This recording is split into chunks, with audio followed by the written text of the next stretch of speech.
So, Afghanistan.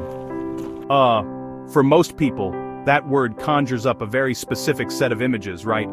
Dust, mountains, conflict, news anchors with serious faces.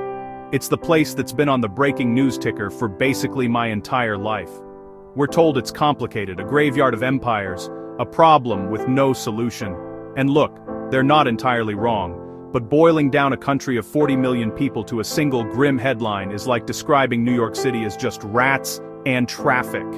You're missing the point. You're missing the poetry, the hustle, the sheer unrelenting will to live. Afghanistan is more than the war, it's the wedding parties that defy it. Let's get one thing straight. This isn't just some monolithic slab of rock and sand, it's a crossroads of civilizations. Persian. All right, let's do the timeline thing. But forget the boring textbook version. Think of it like this. Afghanistan is the main character. A show that keeps getting new, terrible showrunners every decade. 1979. The Soviet Union decides to guest direct. Tanks roll into town, propping up a communist government. Their goal? Secure a friendly neighbor. The result? A brutal 10-year war. The Afghan people fought back fiercely. Backed by the US, backed by Pakistan, backed by Saudi Arabia.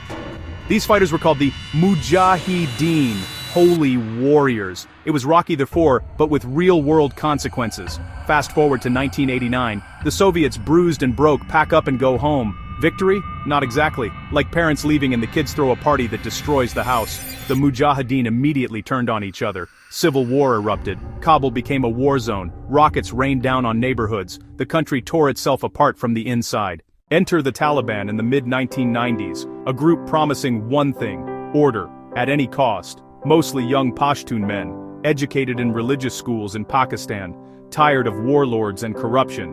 By 1996 they captured Kabul and imposed ultra-strict Islamic law. Music was banned. Women forced out of public life.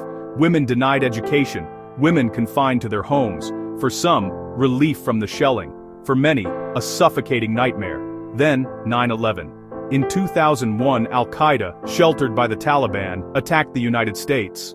The response was swift and massive. The US, its allies, invaded, toppling the Taliban in weeks. It became a nation-building project, started by chasing terrorists, morphed into transforming Afghanistan into a modern, democratic state, an ambitious, globe-spanning effort. It would define the next 2 decades for Afghans, and for the West. So, after all that, what's the one thing you should really know about Afghanistan? Here's a wild fact. It's one of the youngest countries on Earth. Nearly half the population is under the age of 18. Let that sink in. Half the country has no memory of the Soviet invasion. The Civil War. The first Taliban regime. Their entire worldview was shaped during the 20-year American era.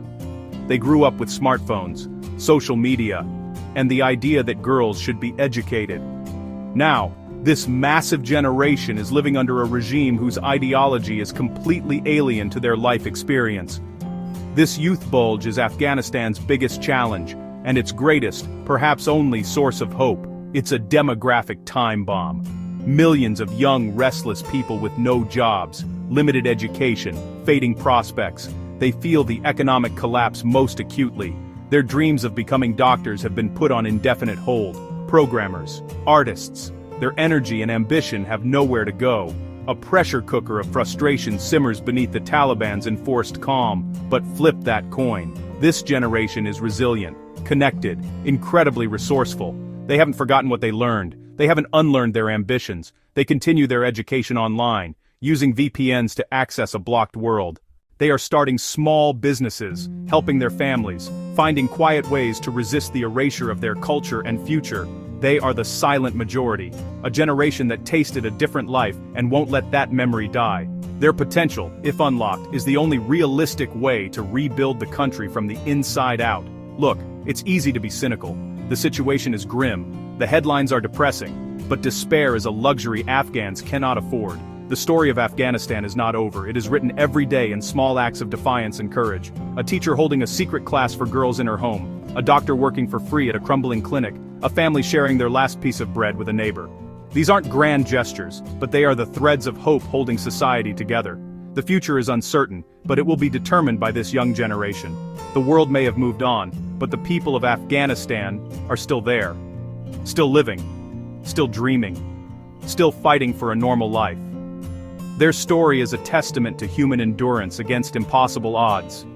Amid the ruins, a kite still finds the wind.